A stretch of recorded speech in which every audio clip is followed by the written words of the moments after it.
All right. We are lagging. We are lagging badly. What? Okay, we're good.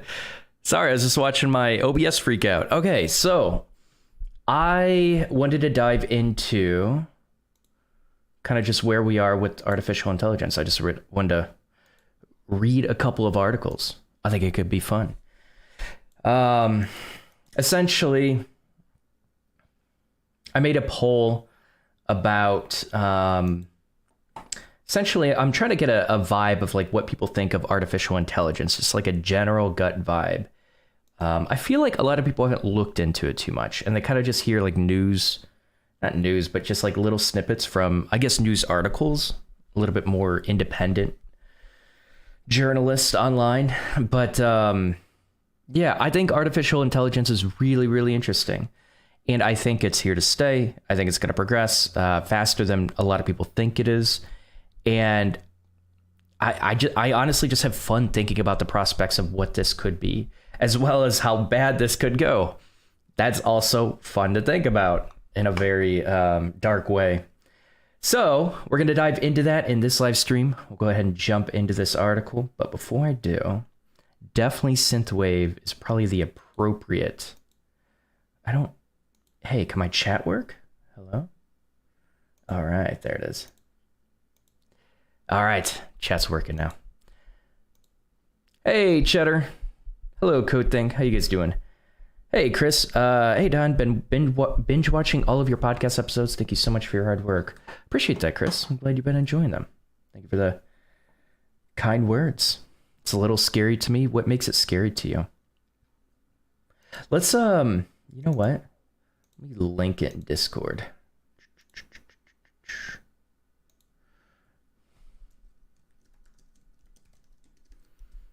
All right. And then we'll put on some synthwave.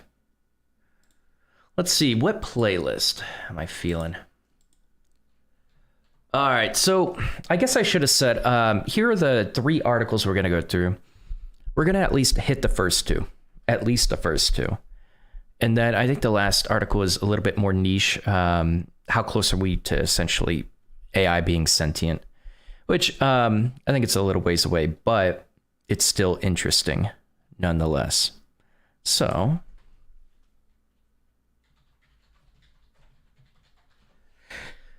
yeah, we'll go ahead and load up this one. Oh my God, that's loud.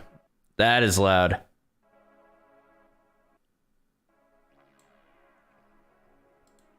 Okay. We could probably make it a little bit louder, right?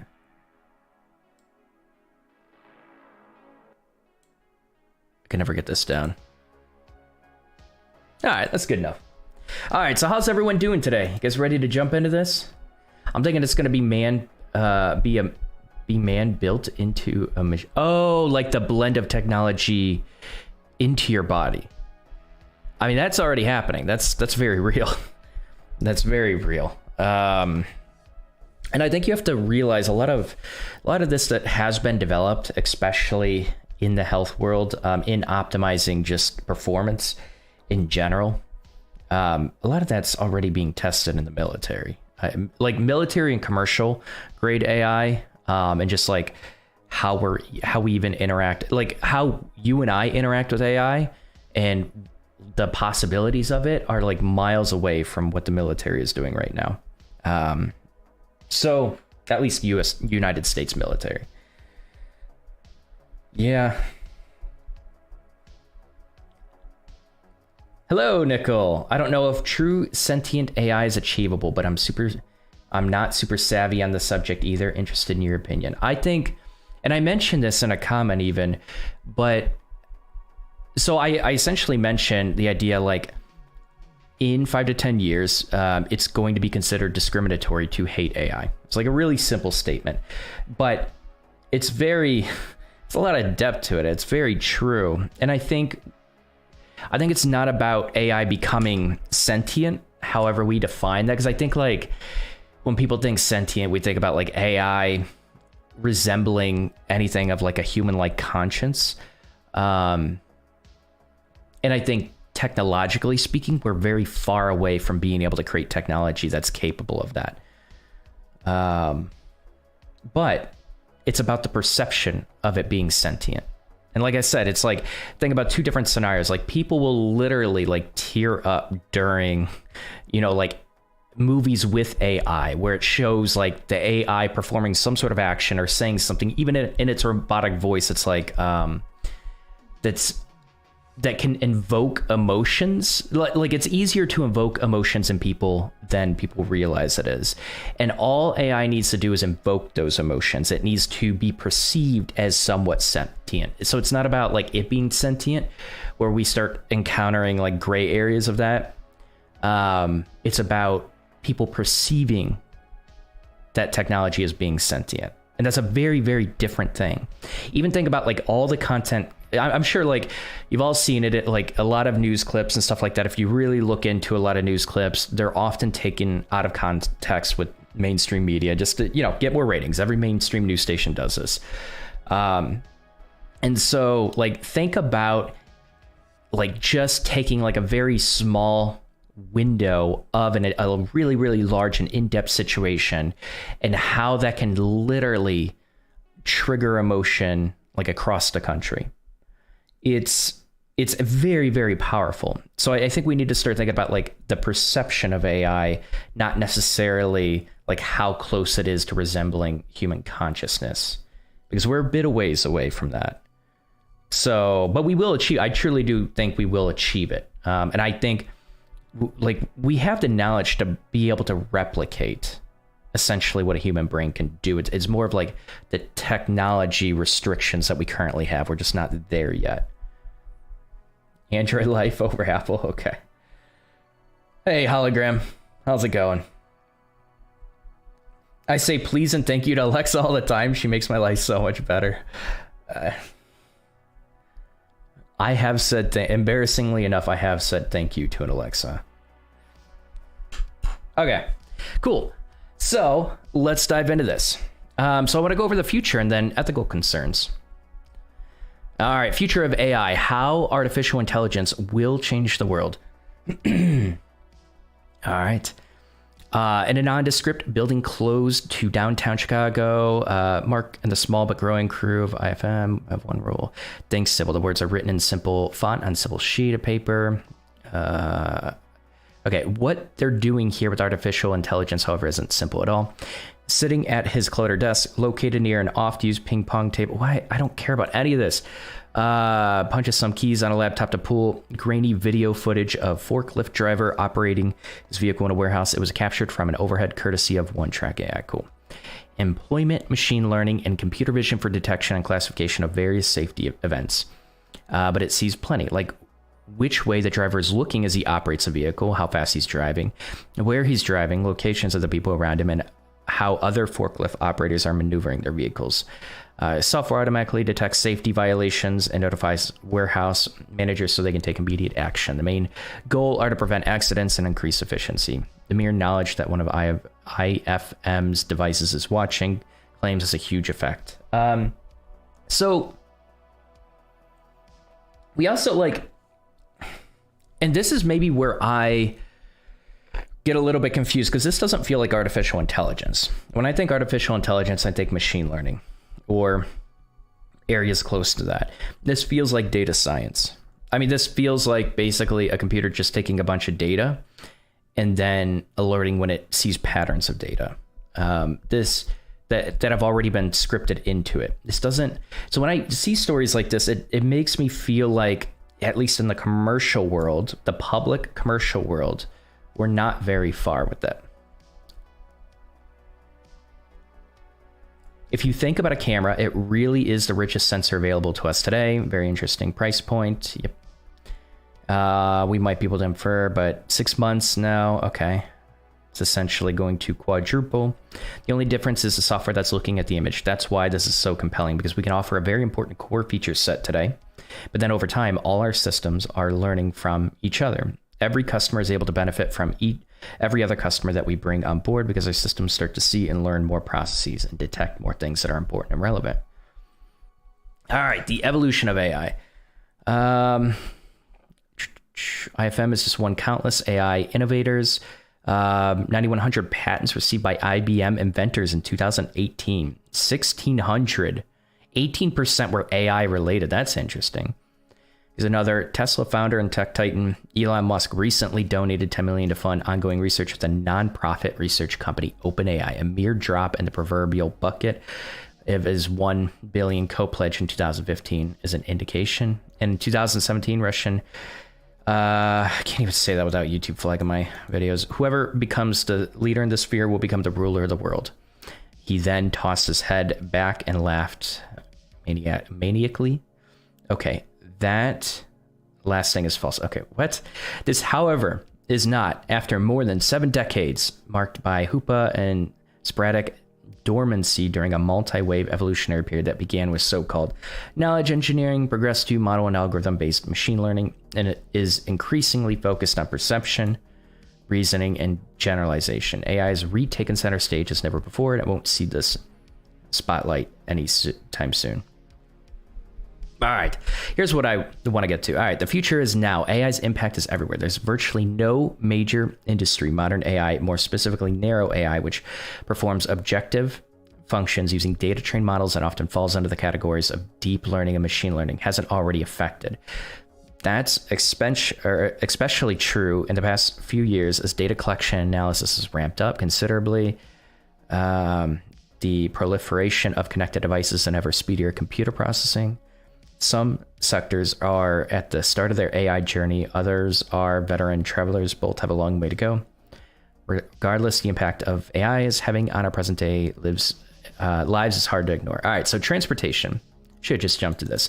Although it could be taking a decade or more to perform them, autonomous cars will one day ferry us from place to place. True. Manufacturing. AI-powered robots work alongside humans to perform a limited range of tasks like assembly and stacking and predictive analysis. Sensors keep equipment running smoothly. Healthcare, comparative AI, nascent field of healthcare. Diseases are more quickly and accurately diagnosed. Drug discovery is sped up and streamlined. Virtual nursing assistants monitor patients, and big data analysis helps to create a more personalized patient experience. Yes. All really good benefits. Textbooks are digitalized with the help of AI.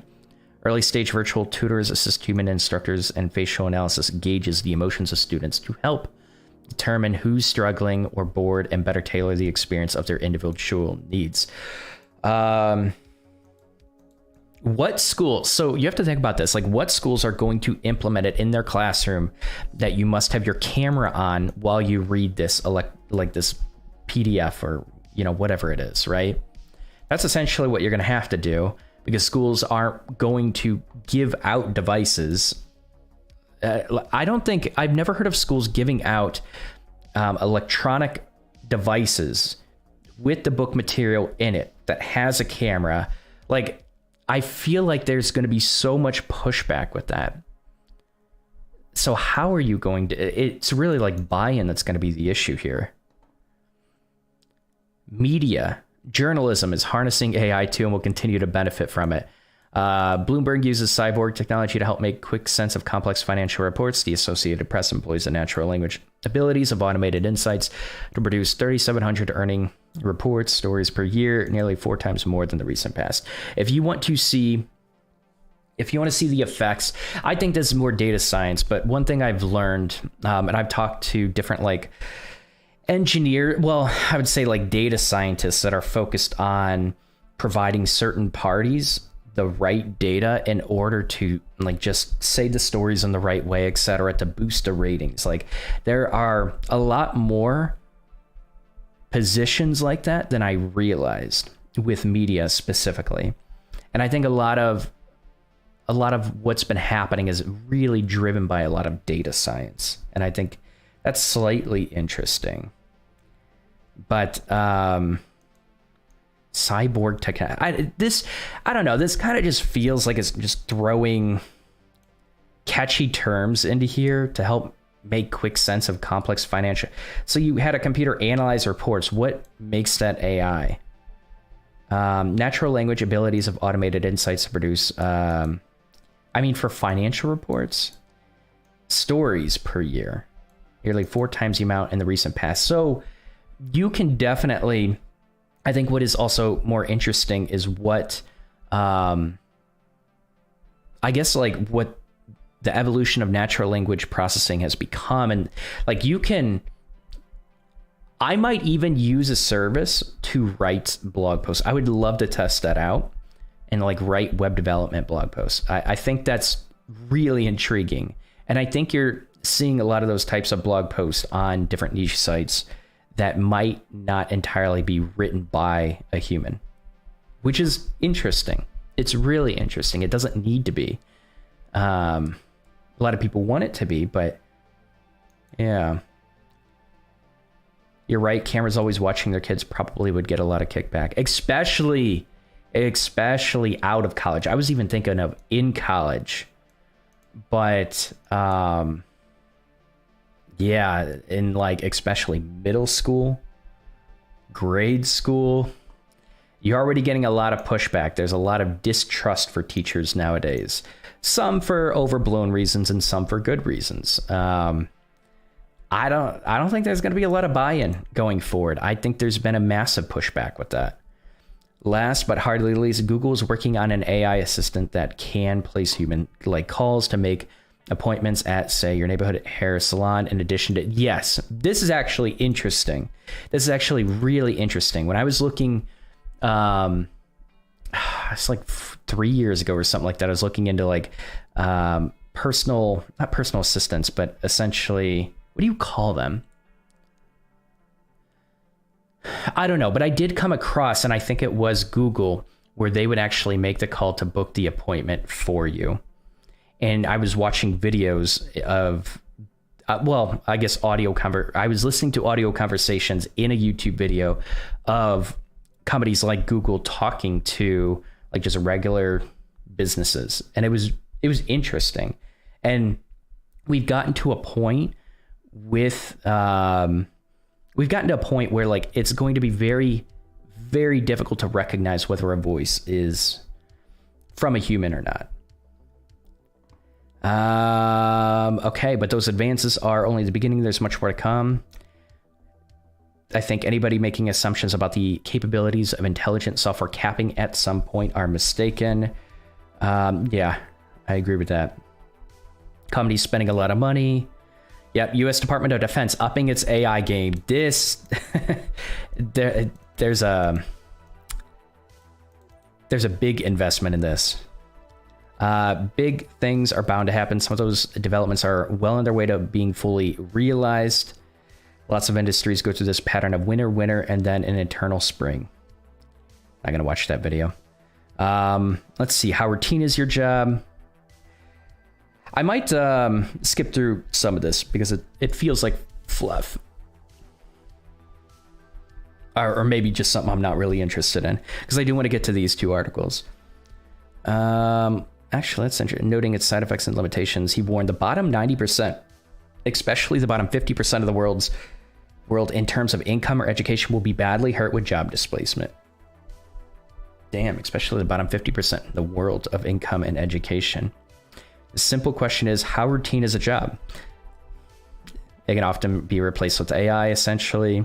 Those are more scripted tasks that are repetitive. In a matter of 5, 10, or 15 years, they will be displaced by AI. That is very, very true. It's already been happening. It will continue to happen. And it will continue to progressively happen at a faster rate.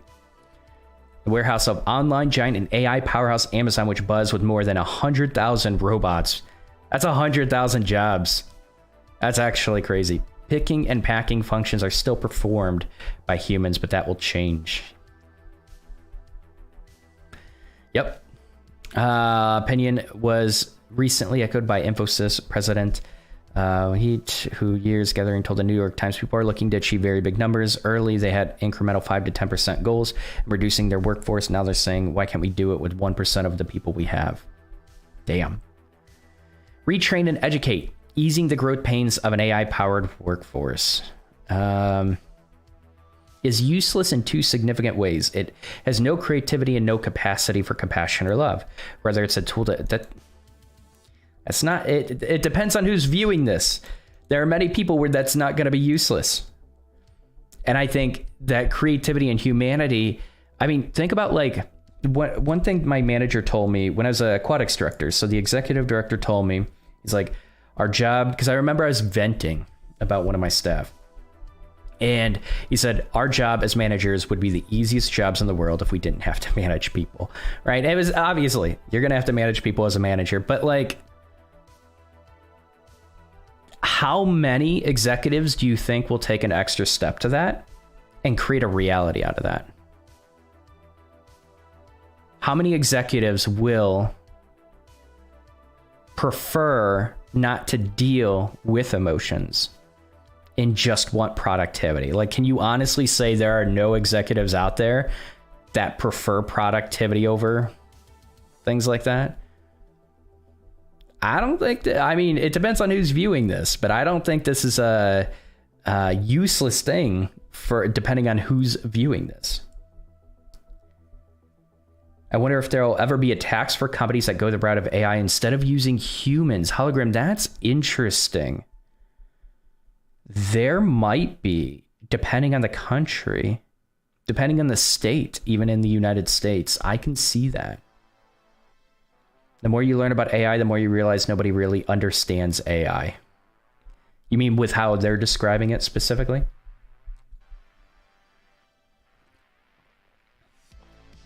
I think a lot of people that write these articles don't really have the mindset of the people that are investing millions and potentially billions into AI for their companies. I feel like there's a disconnect of like truly understanding.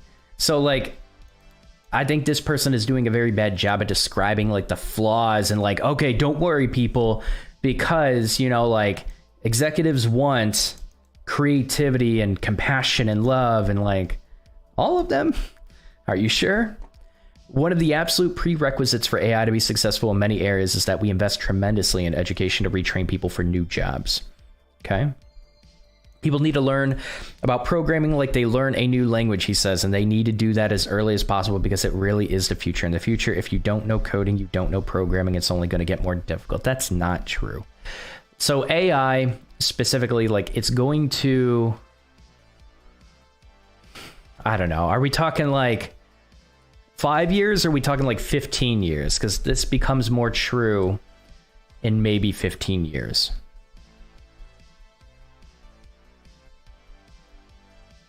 I don't think, I think there's a misconception. I think a lot of people that do a lot of repetitive tasks should invest some time into learning logic. They should invest some time into learning, my brain is blanking again.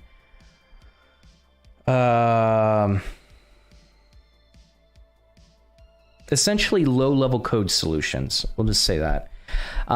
They should invest time into optimizing their workflows and invest, like, you got to learn a little bit of logic to develop low code solutions to optimize your workflow. I think that's really valuable for many, many, many office positions specifically. I don't think you need to learn a programming language though. And I think there's nuance to what should be said there. And while many of those are forced out of the jobs by technology, we'll find new ones. That won't happen overnight. Transition between jobs going away and new ones. It's not necessarily as painless as people think. Okay. Works with developers. AI apply that knowledge to their business. Cool. Rewards and punishment. AI's near future ramifications. Which deals some of the most intriguing AI research and experimentation that will have near future ramifications is happening in two areas: reinforcement learning, which deals in rewards and punishments rather than label data, and generative adversarial networks, GAN for short, that allow computer algorithms to create rather than merely assess by pitting two nets against each other. The former is exemplified by the Go playing prowess of Google's DeepMind Alpha Go Zero.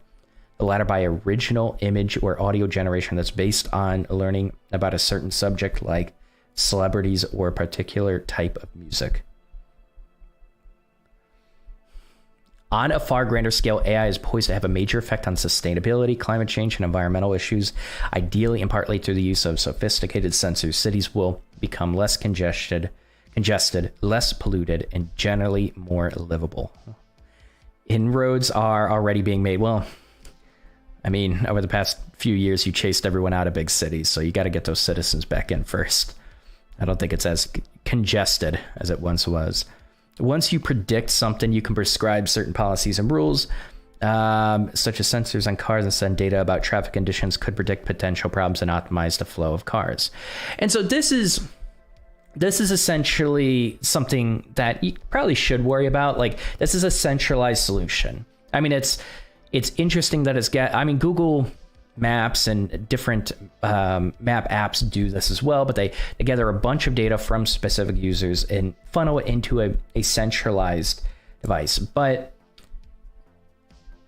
I think people are losing trust for centralized storage of data. I don't know. We have this battle of convenience versus privacy. It's always been a battle. And I see it kind of just being a tug of war. But I feel like, man, perception is everything with this. I mean, you can literally get, a Tesla car that had an error and crashed and something like that. And that literally can set back the perception and the trust of even... like, essentially people are like trusting that car to take control of everything and collect as much data as possible in order to do that. And you can have like one or two accidents that literally, like, people already are skeptical of this. I think a lot of, at least in the automated car industry, I think a lot, they face a really big uphill battle of like really not fucking up. I think that's actually a big battle that they face. And I don't know, combining that with like, it's one thing for your car to use to collect data of its external surroundings to get you from point A to B. It's another thing of delivering, a giant, 100-page privacy policy of all the data that they're collecting and trusting it to go to a centralized solution. There are, from what I understand, there are cameras in cars like that. They want you to be on the wheel. They are observing the driver all the time. I feel like there are very few people that are open to being observed in that capacity and having that data go to a centralized solution. I don't know. I guess I'm just, maybe this is more of like a rant, or like I'm just thinking about this a bit, but I was hoping that we would have more progress with automated cars by now, and I feel like we're much further behind than I expected us to be. And for good reason, too.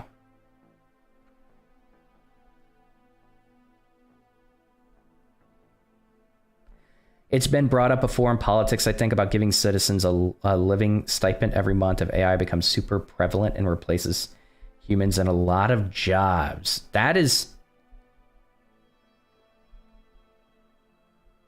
scary.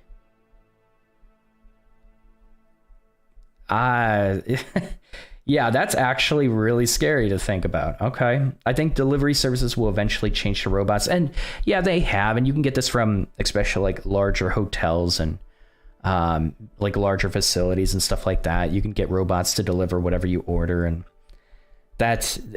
delivery services in general. And like, in Chicago, essentially, I don't think like in Chicago you can fly drones, but maybe I'm wrong. But a lot of big cities you can't. But I wonder if it's, I don't know.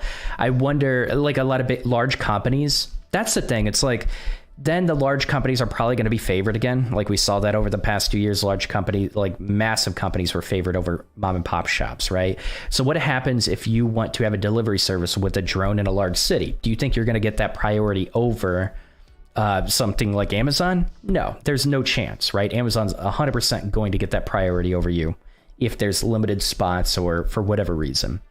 And so that's where, like, we're going to, with a lot of progressive technology, we're going to, and this is a huge problem, we're going to continue to see massive giants like Amazon just completely, like, there's no chance any business has to compete with them for any single product whatsoever.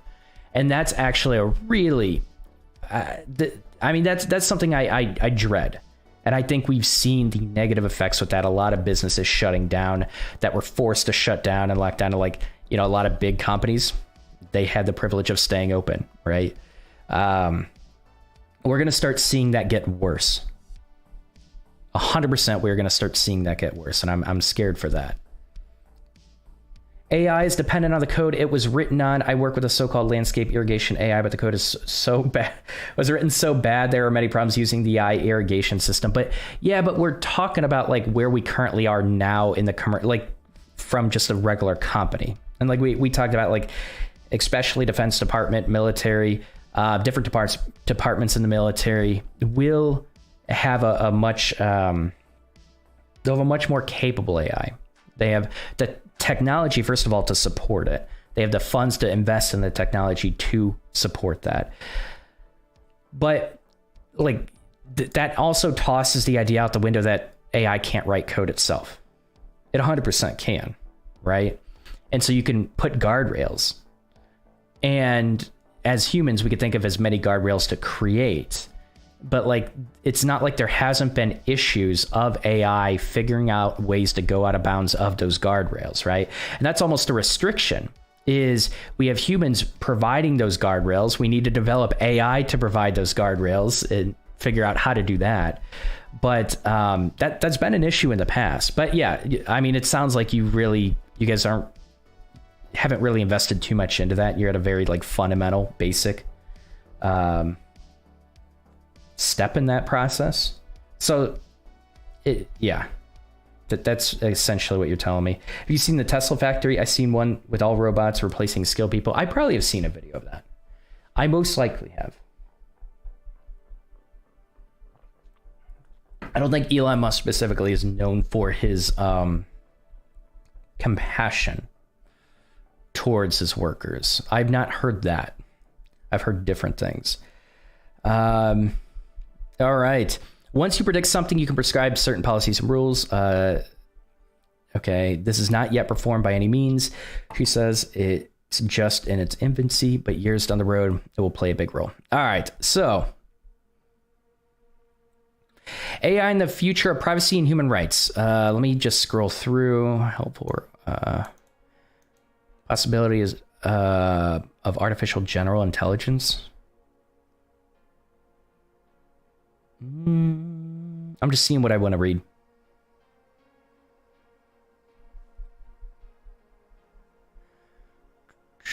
We'll dive into this topic in this article. Is it really existential? I cannot say words today. Existential threat to humanity.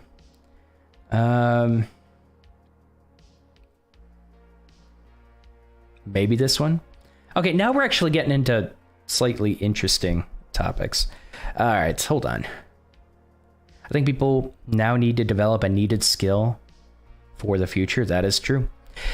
Of course, much has been made of the fact that AI's reliance on big data is already impacting privacy in a major way. Look no further than Cambridge Analytica's Facebook shenanigans, or Amazon Alexa's eavesdropping, two among many examples of tech gone wild without proper regulations and self-imposed limitations. Critics argue the situation will get even worse. In 2015, Apple CEO Tim Cook derided competitors. Derided?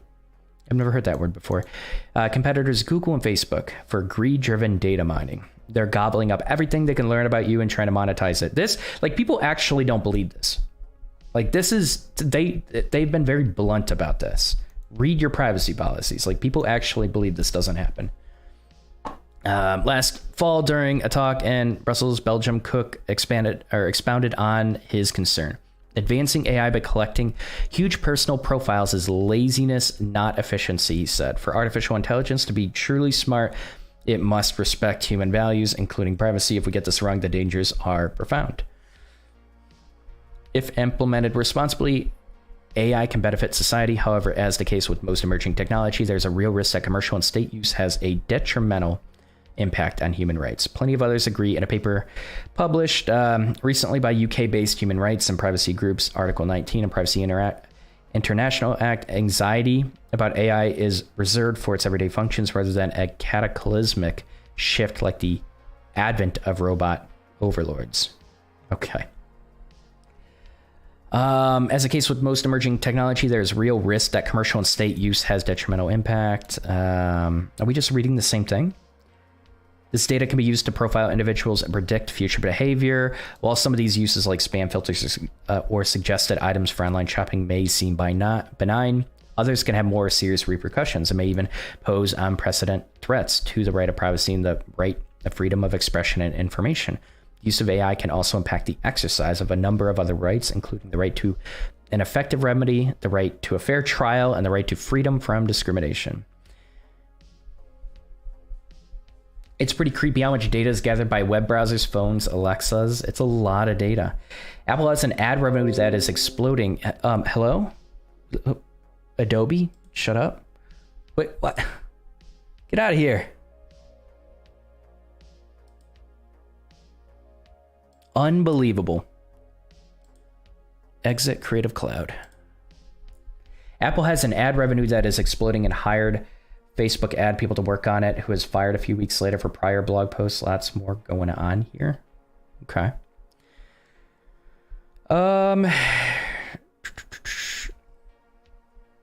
Contempt. Okay, so I mean, I don't think we're here yet, but we can humor it. I don't know if I want to read all this. Essentially, like, and I think people that think it's going to be, AI is going to destroy humanity, I think that is very far-fetched anytime in the near future.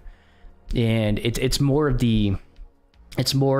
just incremental privacy invasion that's going to be a huge concern and have a large impact. It's going to be minor stuff that's introduced over the next 5 years that I think we should definitely be worried about. I'm actually going to skip this section just because it's like sci-fi. Existential threat to humanity. Maybe we'll come back to this if we have time. This again, it's sci-fi for now. It's not like this isn't in our future, in our late future. I'm not gonna rule that off or rule that out, but we're just so far from that. I don't want like people freaking out over stuff like that. It's just not true. Did you see the TikTok got caught collecting kids' data on depression? I did not see that, Rico. I did not. I remember the Instagram study about increasing anxiety and I think depression in teenage girls. I think that's what the study was focused on. I keep meaning to read it and I don't. I don't know. I get too busy. But no, I've not heard of that one. All right. So 9 ethical issues in artificial intelligence. I think this is really interesting. Optimizing logistics, detecting fraud, composing art, conducting research, providing translations. Intelligent machine systems are transforming our lives for the better. As these systems become more capable, our world becomes more efficient and consequently richer. Tech giants such as Alphabet, Amazon, Facebook, IBM, and Microsoft, as well as individuals like Stephen Hawking and Elon Musk, believe that now is the right time to talk about the nearly boundless landscape. When was this developed? 2016. Okay, well, I skimmed over it. It still has really good points that are relevant now, so we're going to read it. Okay, when it mentions Stephen Hawking, I'm like, what? All right, believe that now's the right, and then we could see if it's affected stuff like this. Believe that now's the right time to talk about the nearly boundless landscape of artificial intelligence. In many ways, this is just as much of a new frontier for ethics and risk assessment as it is for emerging technology. So which issues and conversations keep AI experts up at night? Unemployment. What happens after the end of jobs? The hierarchy of labor is concerned primarily with automation. As we've invented ways to automate jobs, we could create room for people to assume more complex roles, moving from the physical work that dominated the pre-industrial globe to the cognitive labor that characterizes strategic and administrative work in our globalized society. I think a lot of jobs that are going to be replaced aren't going to create new positions, not as many. That's for sure. Look at trucking. It currently employs millions of individuals in the United States alone. What will happen to them if self-driving trucks promised by Tesla's Elon Musk become widely available in the next decade? Well, first of all, I have met so many assholes as truck drivers that like will literally ride my ass. I remember I was on I was going down a highway and this huge semi literally rode my bumper as close as any car has ever done in the past. And I remember I slowed down and the semi literally just had to slam on its brakes, and I saw like the back of it, like it didn't tip over, but like the back of the semi, like the front part of it turned and the back of the semi turned in the same direction. And like the entire crate just looked like it was going to go off the road. I'm telling you, like, there are way too many people behind a lot of the, like, driving these trucks that should not be driving these trucks. And then we're even like, I was even skeptical about like teenagers, because, you know, we had that trucking issue. And so a lot of, there were certain rules or policies, not enforced, but just like that allowed teenagers to drive these very large trucks because we had such a shortage of drivers. And I was a little bit more skeptical that would create many, many accidents. But I feel like I've met plenty of older drivers that like maybe these teenagers are actually safer on the road. But I'm a big fan. I would actually trust AI more to drive those very large trucks than I would human beings at this point. That's where I'm at with this. Like, I grew up around a lot of truckers, really good guys, but I'm telling you, there are just a few that I encountered, like too many close calls on the highway where I'm just like, I get a little bit nervous when like two trucks are on the side of me. I don't know.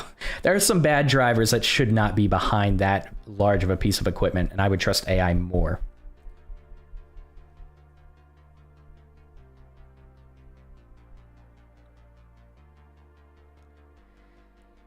Is AI our modern day nuclear bomb dilemma, nuclear fission as an energy source, but we also ended up with the atomic bomb? Is AI our modern day nuclear bomb dilemma? Where essentially it becomes something that can be very destructive for society when the initial purpose was, and that's what people are scared of. They're scared of what it potentially could be. And if we don't put serious effort, this is my belief, if we don't put serious effort into focusing on a lot of concerns, and we don't, the thing is, like, what drives AI research? Companies with a massive amount of money that have a different mindset than just the normal person like you and I, right? And that's the big concern people have. So yes, it can be. AI amazing jumps in what is capable of streamlining things and being efficient, but could cause a lot of chaos in the job market, eliminating a lot of competition in business. It very well could. And again, it's these large companies that are going to be eliminating small businesses. And that's what I'm really scared of. That's a real problem. Probably be best to start creating regulations now before AI goes the way of big tech. You're 100% right, and no one is taking it seriously. I mean, I see policies push, but like, it's not a very serious discussion yet. And Elon Musk, I feel like he's pushed for policies like this. Has he not?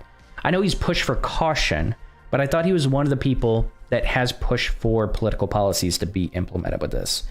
I don't know, though. I could be wrong.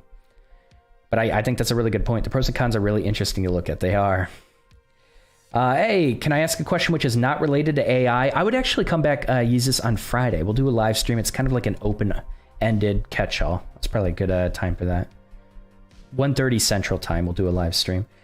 Thanks for asking, though. I remember I was going 85 on the highway, and a semi was behind me. The guy over on the other side hit the pedal to the floor and gave me the finger. He had been going 90 plus. I think a lot of us have encountered drivers like that. A lot of people shouldn't even be behind a wheel, first of all. A lot of people shouldn't even be in a car. But I mean, like, I don't know. I think road rage is a serious thing. Road rage is a very dangerous and serious thing. Like, there's so many times where it's like, I've been flicked off I don't know how many times because I go the speed limit, or like a little over 5 over sometimes. Depends on the traffic. But like, man, I've seen crashes happen. I've seen, I remember when I was going to Purdue, like a sports, like a lot of people just like neglect the consequences, especially when you're younger. I think it's easier, but just like wrapped around a tree. sports car. I remember it shooting past me and like just like swerving around cars. And then about a minute later, it was wrapped around a tree. Right. And thankfully, I think there was like an ambulance already. Like that response is really fast. But I don't know. There are a lot of people that I feel like I would even want to increase the age of driving. Maybe this is controversial, but I would rather teenagers not be able to drive, because I think a lot of people just have a really immature mindset and they don't realize how deadly that big piece of metal actually is. I know a lot of people are going to disagree with me, but I don't know. It just, okay. I'm getting off track. Sometimes I'm skeptical when things are handmade as a selling point, actually like a robot to build it, because a robot will do a better job. Okay. I mean, you probably might. Can you give me an example of that actually, Michael? I'm terrified of semis. I never ride side by side. What's one? You're welcome, Jesus. The ending of Silicon Valley joked about how they finally created true AI and they had to disconnect AI before it took a... Bro, spoiler. What are you doing? What are you doing? All right, let's keep going. Unemployment. What happens after the end of jobs? Okay, if we consider low risk. So, but on the other hand, if we consider the low risk of accidents, self-driving trucks seems like an ethical choice. The same scenario could happen to office workers, as well as to the majority of workforce in developed countries. Okay. This is where we come into the question of how we are going to spend our time. Most people still rely on selling their time to have enough income to sustain themselves and their families. We can only hope that this opportunity will enable people to find meaning in non-labor activities such as caring for their families, engaging with their communities. And wait, did we just go off track? Okay, if we succeed with the transition, one day we might look back and think that it was barbaric that human beings were required to sell the majority of their waking time just to be able to live. Why does that feel out of context? Maybe I'm just lost. It's more technically feasible to automate predictable physical activities than unpredictable ones. Okay. Unpredictable physical work. Why is this unpredictable? Construction, forestry, we can have why is this unpredictable? This doesn't feel unpredictable. Like even raising outdoor animals, like that could be automated. I'm not saying it should, but it could. Inequality. How do we distribute the wealth created by machines? Our economic system is based on compensation for contribution to the economy, often assessed using an hourly wage. The majority of companies are still dependent on hourly work when it comes to products and services. But by using artificial intelligence, a company can drastically cut down on relying on the human workforce, and this means that revenues will go to fewer people. Consequently, individuals who have ownership of AI-driven companies will make all the money. Yeah, we are already seeing a widening wealth gap where startup founders take home a large portion of the economic surplus they create. In 2014, roughly the same revenues were generated by the three biggest companies in Detroit and the three biggest companies in Silicon Valley. Only in Silicon Valley, there were 10 times fewer employees. Interesting. Well, generated by the three companies in Detroit, but like the number of employees is probably not the relevant part here, right? It's probably the amount of revenue being generated at those businesses in those local areas. That feels deceiving to say that. If we're truly imagining a post-work society, how do we structure a fair post-labor economy? Okay, so humanity, how do machines affect our behavior and interaction?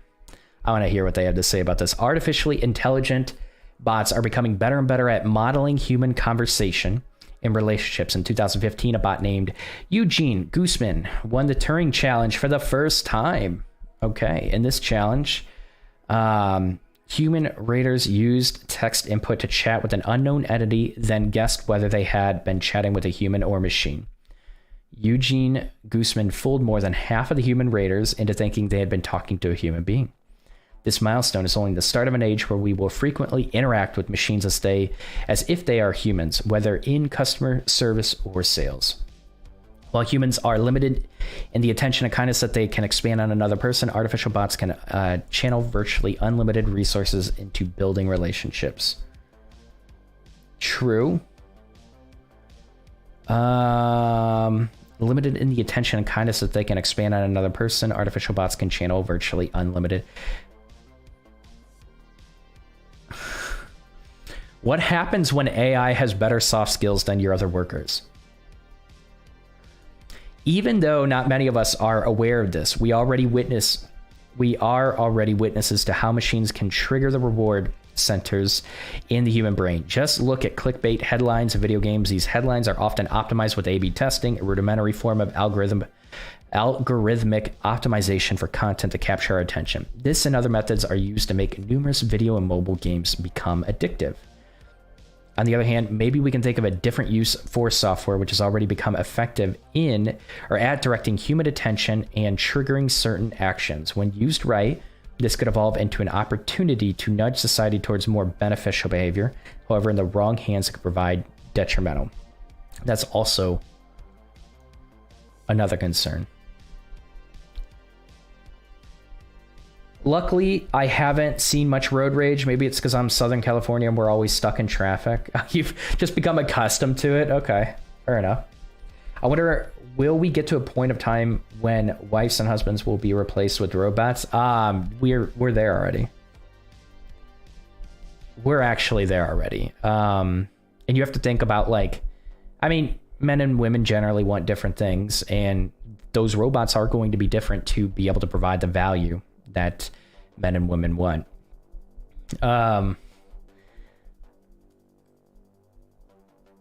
Men want probably a little bit more rudimentary things with certain aspects of a relationship, and that kind of stuff exists already to a point where, like, it can actually prevent people from wanting to go out and meet a real person, meet a real human being, get into a real relationship. You have to remember, like, a lot of we become more antisocial and anxious, and I don't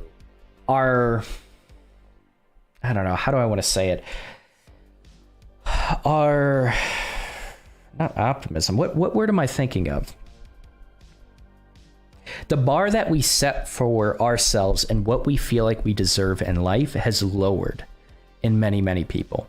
And that has applied in relationships as well. And I think we don't need as advanced of an AI to be able to satisfy that as people think. For some people. And so I think for some people, and I would say a much, much smaller part of the population, we're already there with what we can provide. That's a real thing. For some, I could see how a robotic waifu could be beneficial for them. It would be extremely expensive. It would be very, very expensive. And the problem is that it would, like, what happens when it's preferred to a human being, right? Why couldn't a company create AI that just, like, triggers all the right things in you? Obviously, humans aren't perfect. You get into a relationship, that other person's not going to be perfect. What's going to stop some people from wanting something that is?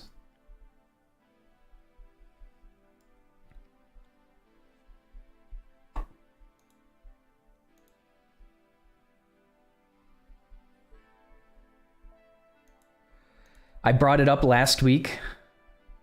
Uh-oh. It blocked it. I brought it up last week. You did? What'd you bring up? I think this ties into your humans have a tendency to become complacent talk. Some of this article ties into issues of economics too in regards to skilled versus unskilled labor. It does. But humans do have a tendency to become complacent when given the opportunity to. I don't know if I've ever said that, but that's definitely something I believe. So evidently I said something like that. All right. So, artificial stupidity, how can we guard against mistakes? Intelligence comes from learning, whether you're human or machines. Systems usually have a training phase in which they learn to detect the right patterns and act accordingly to their input. Once the system is fully trained, it can go into test phase where it is hit with more examples, and we see how it performs. Obviously, the training phase cannot cover all possible examples that a system may deal with in the real world. These systems can be fooled in ways that humans wouldn't be. For example, random dot patterns can lead to a machine to see things that aren't there. If we rely on AI to bring us into a new world of labor, security, and efficiency, we need to ensure that the machine performs as planned and that people can't overpower to use it for their own ends. How do you provide those guardrails when you have that source code? Racist robots. That's a catchy title. How do we eliminate AI bias? Though artificial intelligence is capable of speed and capacity of processing that's far beyond that of humans, it cannot always be trusted to be fair and neutral. Google, its parenting company, Alphabet, are one of the leaders when it comes to artificial intelligence, as seen with Google Photos service, where AI is used to identify people, objects, and scenes, but it can go wrong, such as when a camera missed a mark on racial sensitivity, or when a software used to predict future criminals showed bias against Black people. We shouldn't forget that AI systems are created by humans who can be biased and judgmental. Once again, if used right, or if used by those who strive for social progress, artificial intelligence can become a catalyst for positive change.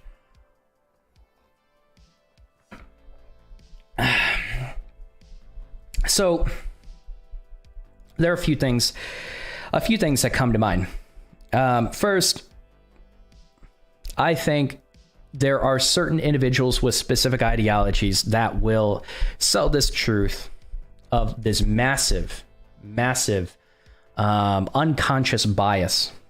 And I think a lot of people, I think that narrative and the way people sell it is extremely divisive. It does not progress us forward in race relations. And this is I've heard some very, very toxic narratives around this. And so the problem is, and I think, so when we've gone through a history of a lot of this ideology, like really demonizing human beings in general, humanity, right? That starts lifting up the potential of AI being able to solve this. The problem is,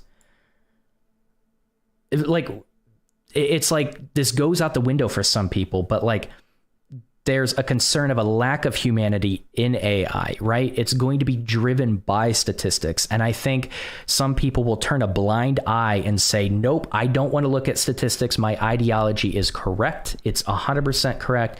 And so if you start offloading, trying to be racially sensitive, if you start trying to treat everyone equally, I think you are going to underestimate what the AI will do when given these statistics. I think it's very dangerous to assume that AI is the solution for this. And I would argue that AI is going to, like, a robot can't be racist, but it's going to racially discriminate against with these detections based on statistics and the data that it's receiving. I think people are going to be extremely surprised at how hard of an issue this is to solve.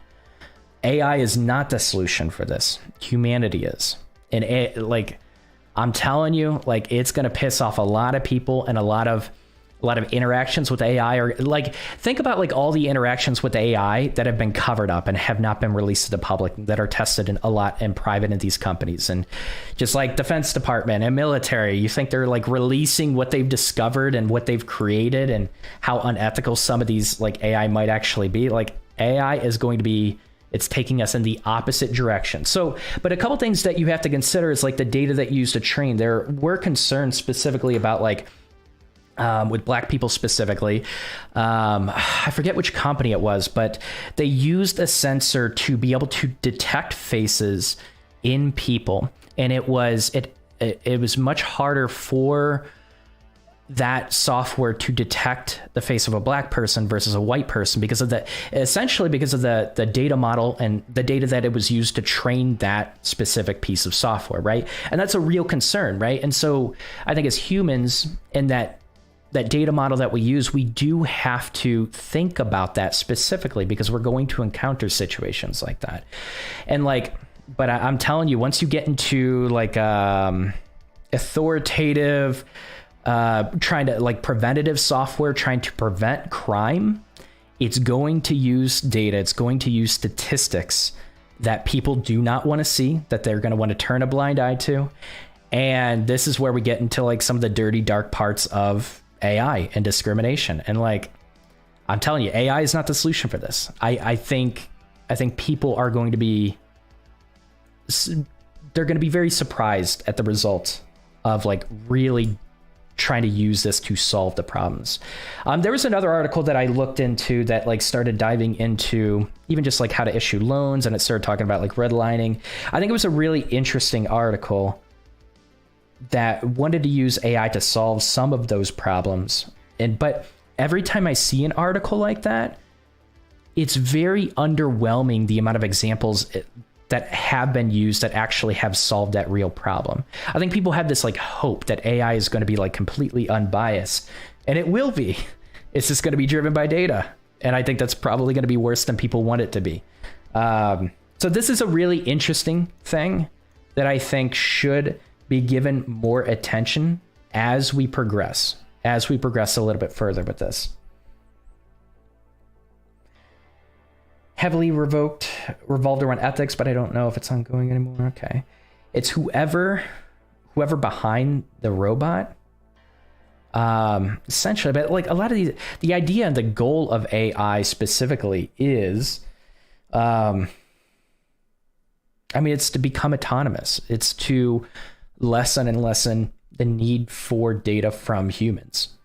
If they switch the police department with AI, that'll be really, really bad, depending on at our current level, depending on who's behind the data. I don't think it's the person. So that's the thing. It's just delivering data. And a lot of people, I think, are going to assume people are just racist. They're not. They're literally just delivering statistics that showcase a narrative they don't want to see. And we need to, like, as human beings, when we look at that data, we can't just make decisions based on that data, right? Usually there are variables that are unaccounted for, and we have to dig into that. And that's how you push past that bias. But we only have so much data and think of so much data that's going to account for all of this. A lot of the data that we assume of, like a lot of our inequality, it's a lot of assumptions. It's a lot of different ideologies and theories, but there's so much data unaccounted for to explain the entire situation. And I would argue it's not as much of a concern about the bias of the individual training that software. It's more of a concern that we are just not fully equipped to deliver all of the data that machine needs. And even then, you might find some bias based on those statistics that you don't like as well. It's a really messy area. And I think people aren't ready for that information. Do you think AI might ever misinterpret the data, like the crime increases with ice cream sales examples? What is that example? Do you think AI might ever misinterpret the data? I mean, I can't see it misinterpreting the data. The issue is usually going to be that there might be a lack of data and variables accounted for. So I really think there's going to be an issue with the data delivered. Like, I don't think people are like actively trying to like push a racially insensitive narrative. I think, most people are trying to constantly be aware of something like that. But it's really like, it's more going to be like a lack of data that doesn't tell the whole story. I can't see AI like misrepresenting that data. So I don't know. It depends on what you mean by that specific situation.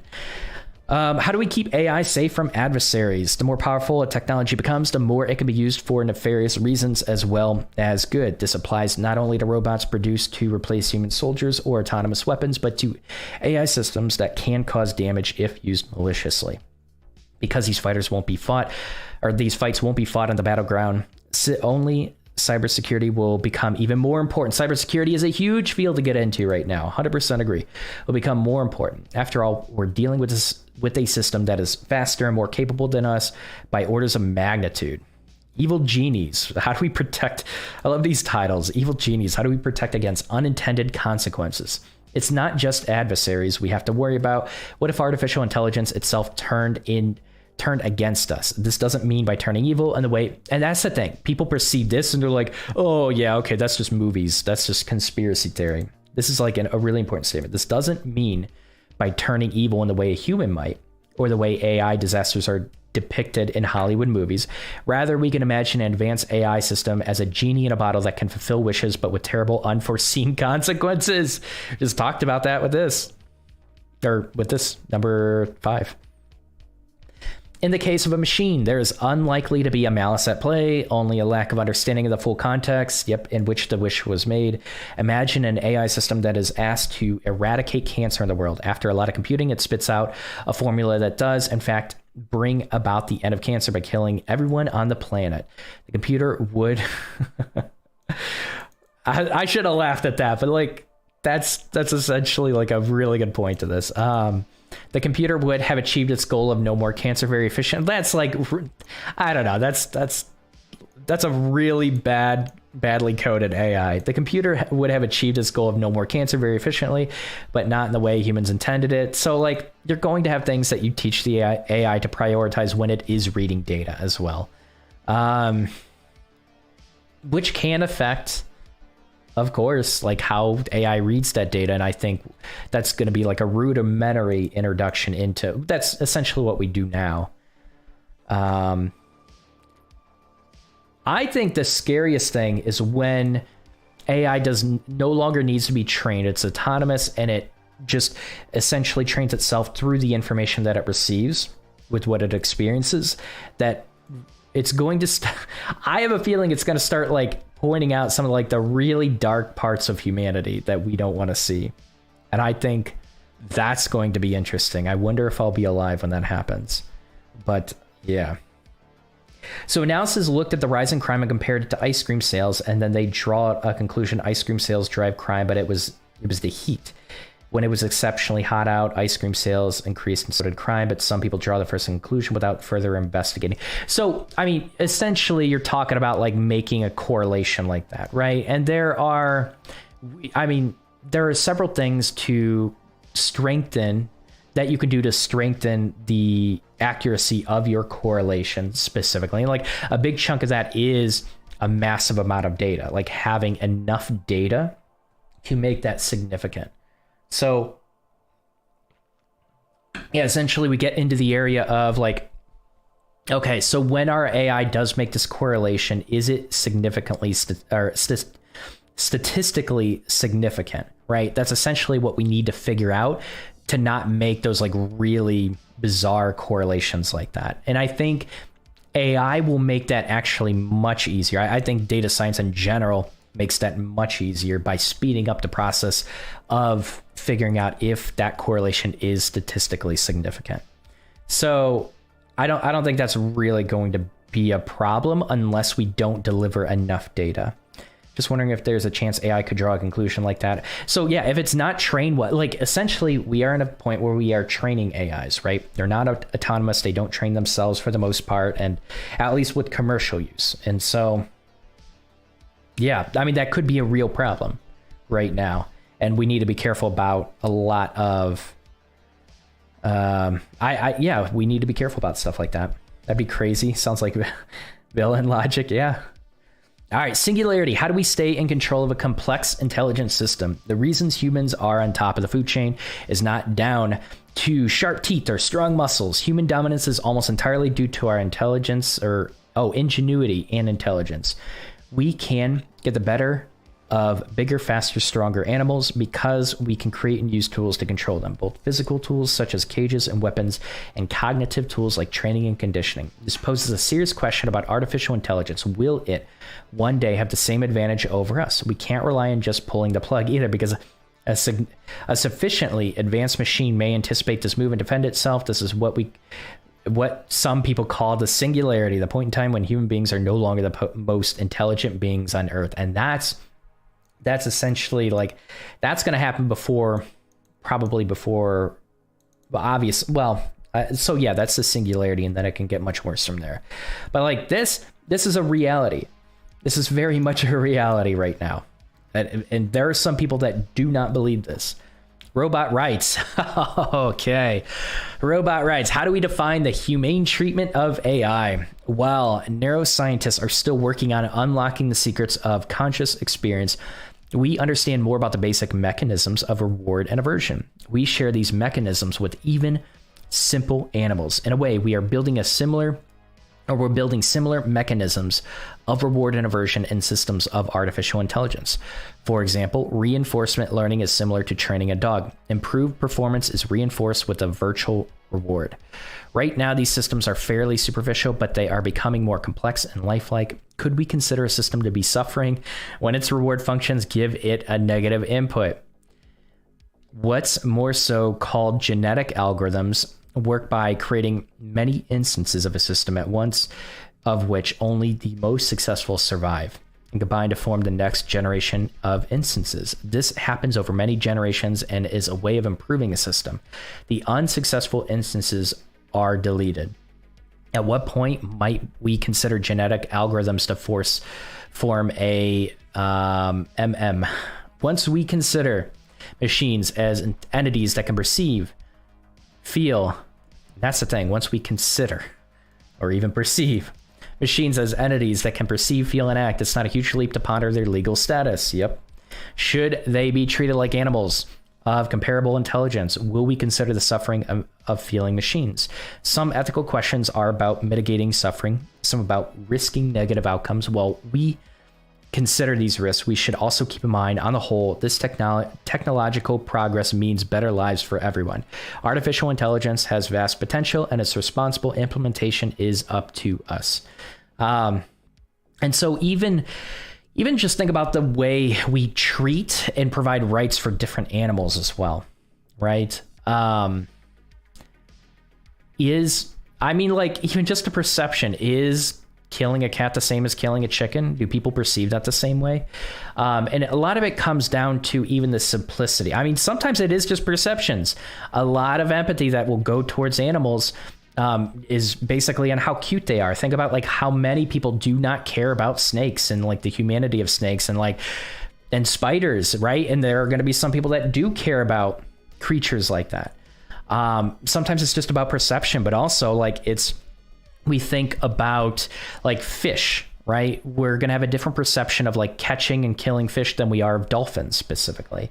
And it goes more into like, how intelligent are they? What do they feel, right? And what do we perceive them to feel? So it's about perception, your interaction with that entity, as well as the level of intelligence within that creature, right? There are at least a couple.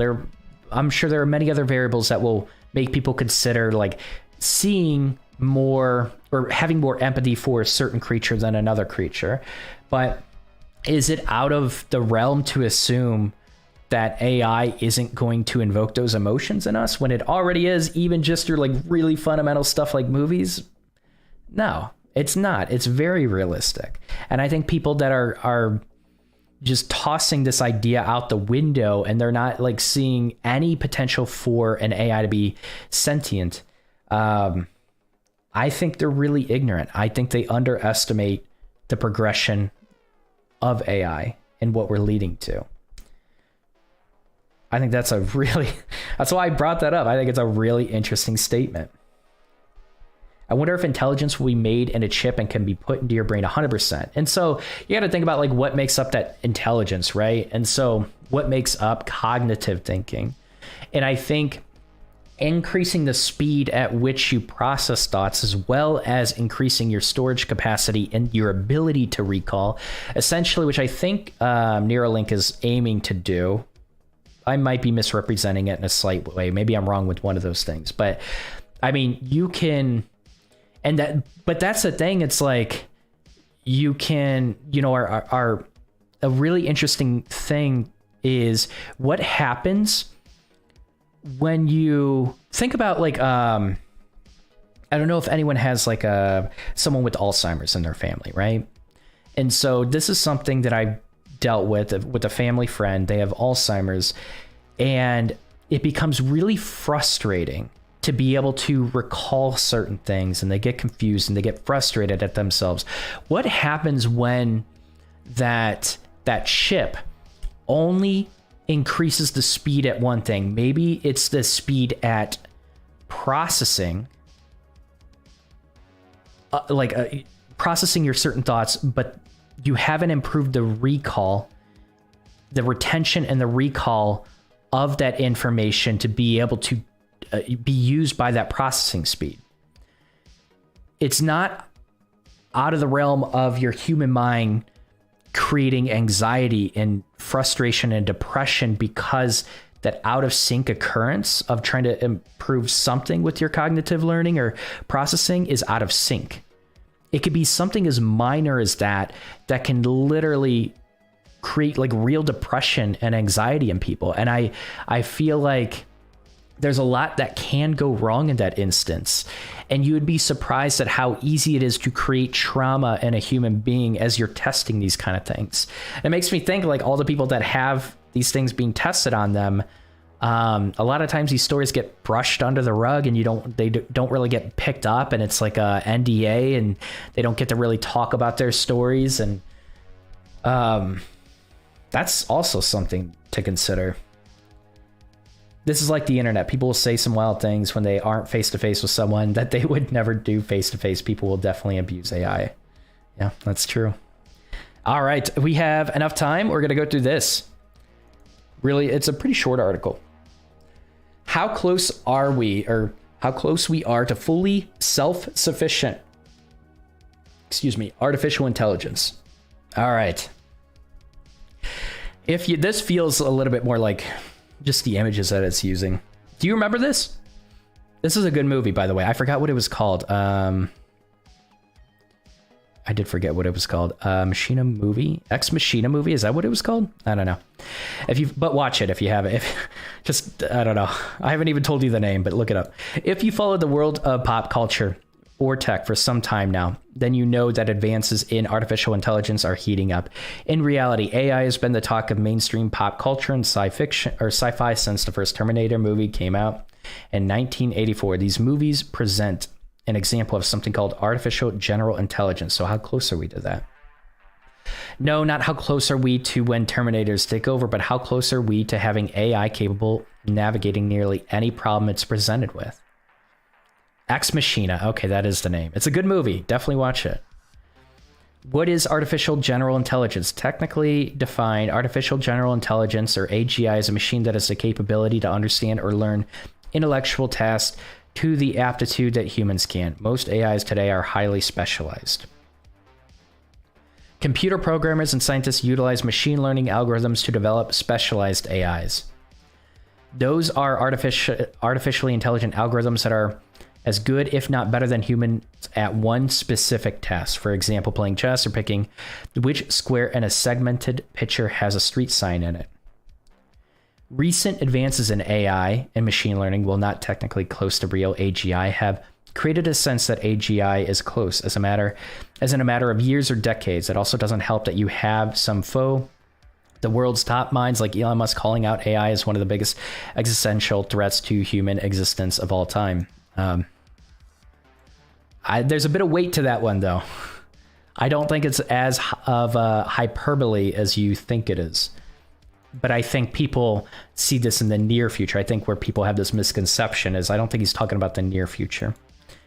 He's essentially talking about like an end of the world scenario, but late into the future. And I think that's actually kind of realistic. And if you don't think it is, I don't think you really understand what AI is capable of. But I think people need to realize this is not the near future scenario. This is a potential end of the world scenario long term. Some of the biggest advancements in AI today have been artificial neural networks, this is really cool. I actually love this, and I want to dig into this more a bit on my own free time, which are technologists' way of mimicking the way that human brains work with code. That said, defining what exactly makes something intelligent is hard.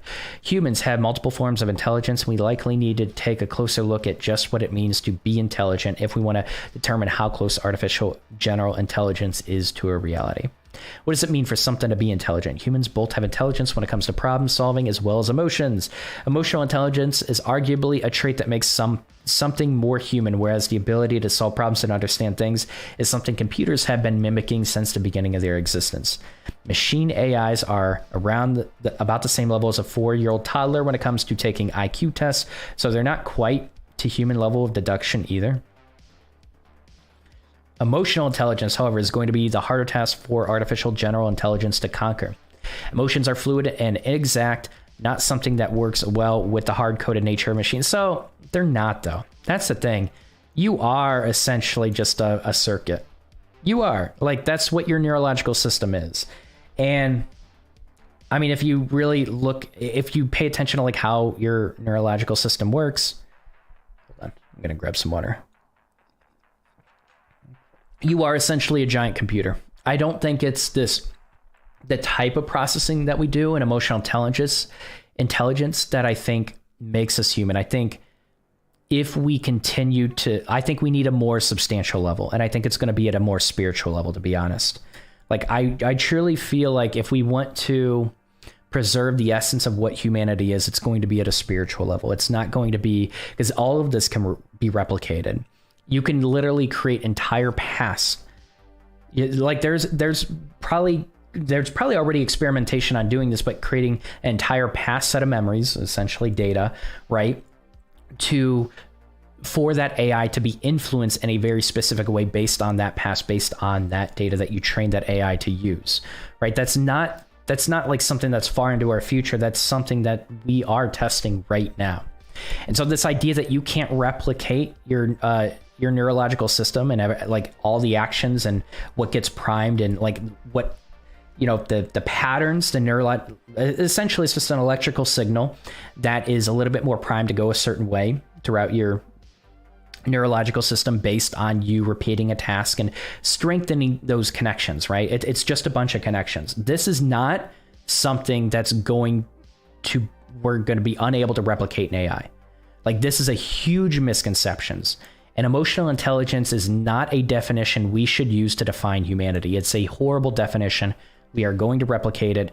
AI is going to be able to replicate it. We need something more substantial than this.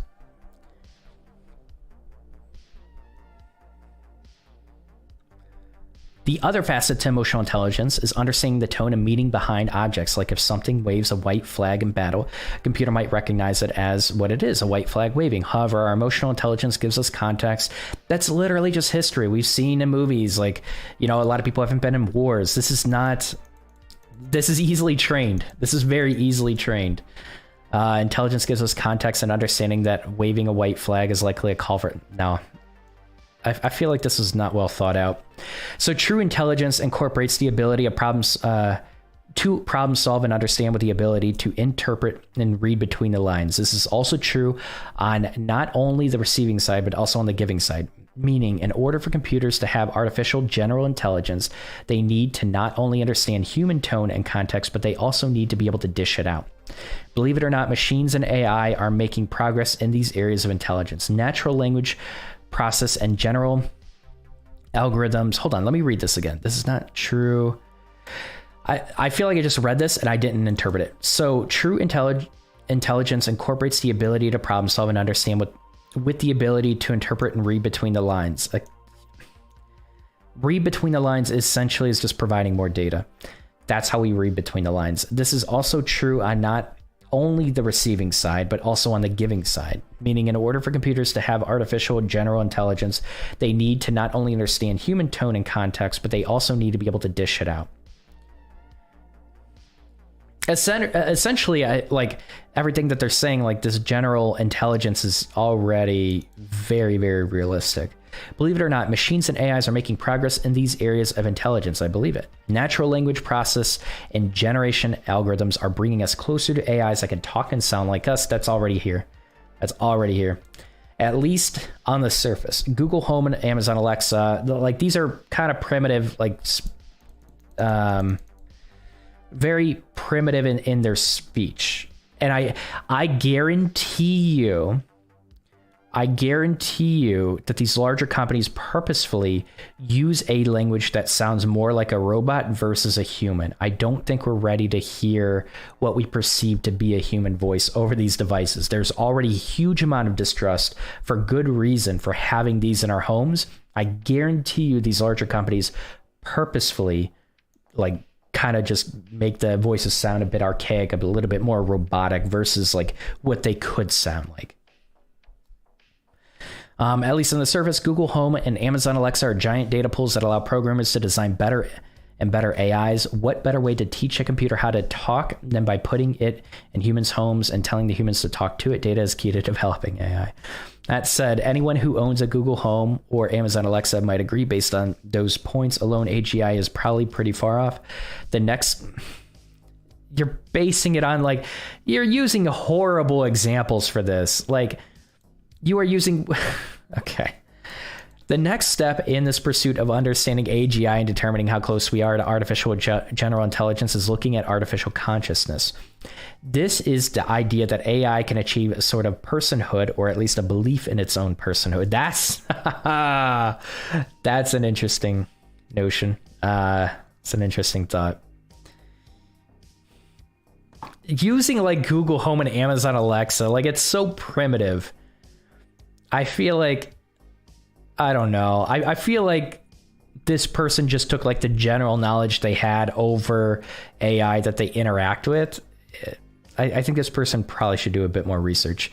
Understanding artificial consciousness. Artificial consciousness brings us to more ethical discussion. Actually, let me just make sure I'm caught up with chat. I don't think people realize how far this is going to go until it's right in their face. That is true.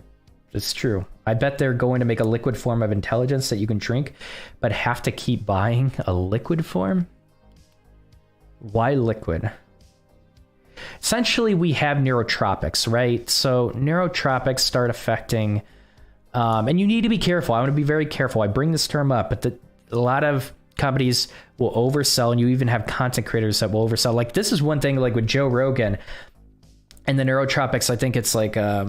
something brain that he tries to sell. He says he takes it with every single podcast episode. He's so like, he's on so many drugs. I don't even know like what specifically is affecting him during his podcast. So I even looked at the different chemicals that, what is it called? It's something brain or brain something.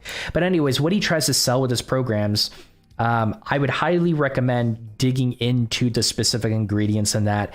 Be very careful. It's not something that's high rated among many people that like really have a lot of knowledge around nootropics, but it is an interesting field to see how you could specifically influence that chemistry in your brain. There are a lot of drugs that will do it, but I'm telling you, word of caution, be very, very, very careful about like any sort of brain affecting drugs. Create dependencies really easily. They can change your brain chemistry in ways that you don't expect. Be very careful about stuff like that. But it does exist already. They lack the adaptability of a toddler right now. The adaptability, what do you mean by adaptability? Essentially just like handling situations. My issue with chips and brain enhancements in humans is the chance that it could lead to a new era of tea and hacking. Can you explain your thought process on how you got to that? All right. So, artificial consciousness brings us to a more ethical discussion of AGI. Can a machine ever achieve consciousness in the same way humans can? Again, our consciousness can be replicated. We have to stop thinking about humanity based on consciousness. That can be replicated. And if it could, would we need to treat it as a person? Ideally, yeah. Once we can replicate it, yes. Scientifically speaking, consciousness comes directly from biological input being interpreted and reacted to a biological creature, such as a creature becomes its own thing. If you remove the clarifying word of biological from that definition, then it's not hard to see how existing AIs could already be considered conscious, but stupidly conscious. I'm telling you, this is a very real reality. We can 100% replicate consciousness. I'll just leave it at that. One thing that defines human consciousness is the ability to recall memories and dream about the future. In many aspects, this all can be replicated. In many aspects, this is uniquely human capability. If a machine could do this, then we might define it as having artificial general intelligence. And so, but are we at that point? No. I want to be very clear. We're not quite at that point, but it very well can be replicated. Dreams are superfluous to logical life, yet no, they're just... So essentially, like, we should even think like, okay, if we build a subconscious, that's an interesting thought. Like, what happens when we build a subconscious into an AI? What does that look like? And like really digging into what a subconscious is and how it affects our conscious thinking. We can definitely replicate that, but we have to truly, but even in psychology, and I think like if we want to try to make AI a little bit more human, we in essence have to build that subconscious is almost, I mean, a lot of people will interpret that subconscious as a very different thing. You have to think about in psychology, and like there are so many different theories that blend or bridge the gap between our subconscious and conscious. And there are different definitions of what that subconscious actually is. And of course, how it affects us. And so the idea of building a subconscious into an AI is really interesting, because depending on the person and what they believe a subconscious is and how we interact with it, that's going to affect the AI specifically. Like there's no like concrete conclusion of what the subconscious is. You have a lot of different theories. There's a lot of different theories. That's one thing I did learn in psychology, but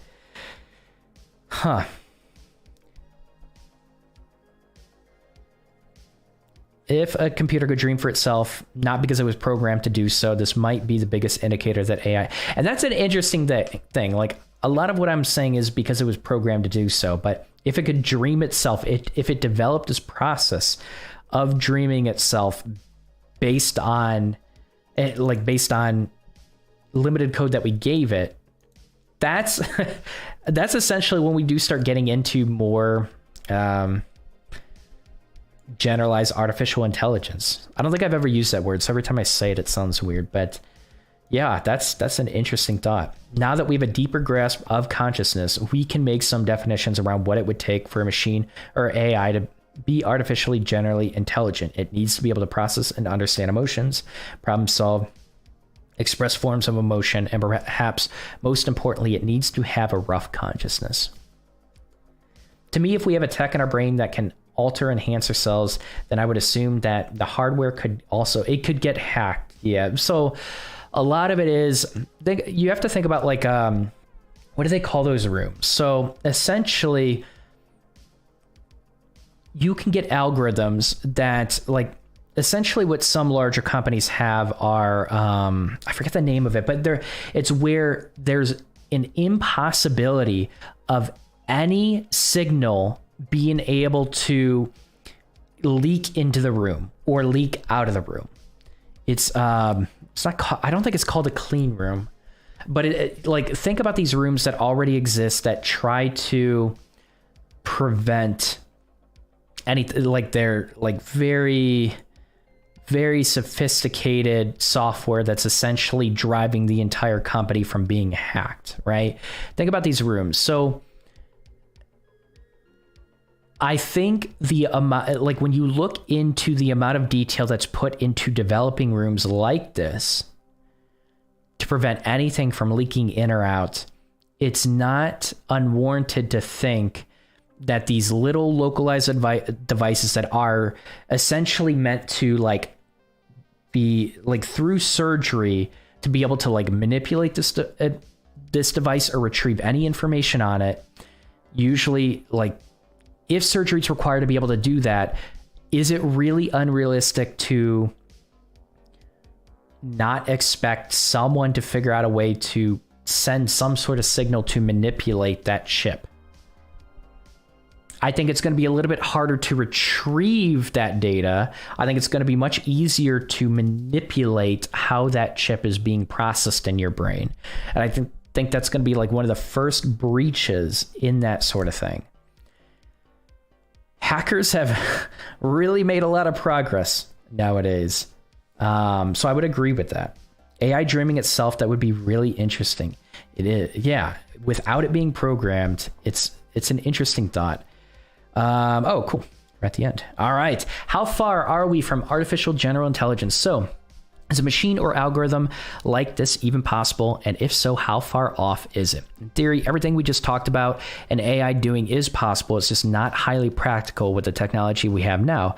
The processing power to essentially create the human brain is enormous, but quantum computing might be our gateway to successfully creating artificial general intelligence. From a technology perspective, we're pretty far off from being able to create AGI. However, given how fast technology advances, we may only be a few decades off. Experts expect and predict the first rough artificial general intelligence to be created by around 2030. I made the prediction. 5 to 10 years, that are not too far off. But I don't know. I would put a little weight into this article.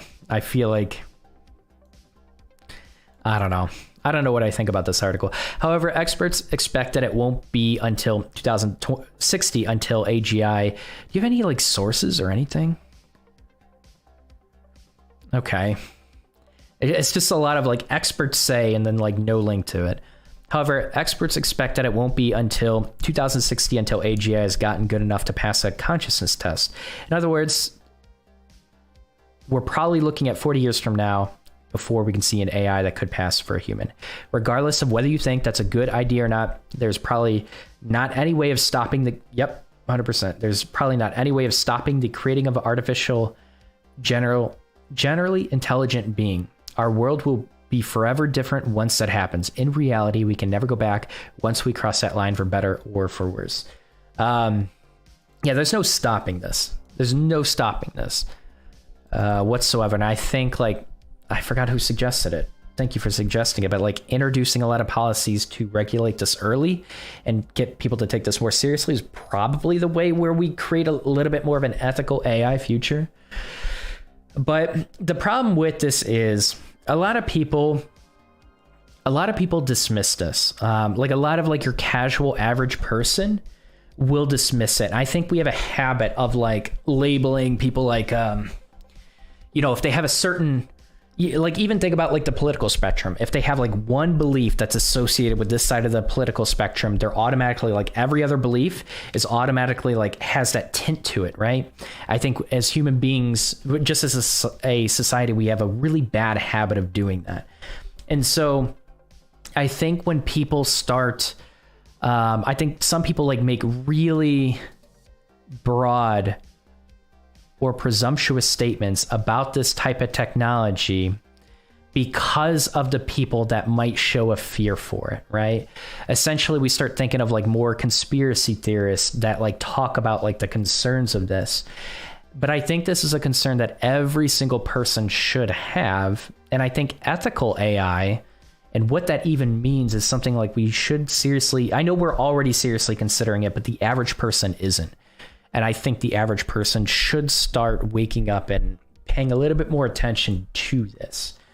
It's very easy for us to become complacent in our lives. And if a lot of us feel overwhelmed and anxious and we kind of like, I think a lot of us are tapped out at paying attention to a lot of things like this that are happening in the world, given the past 2 years.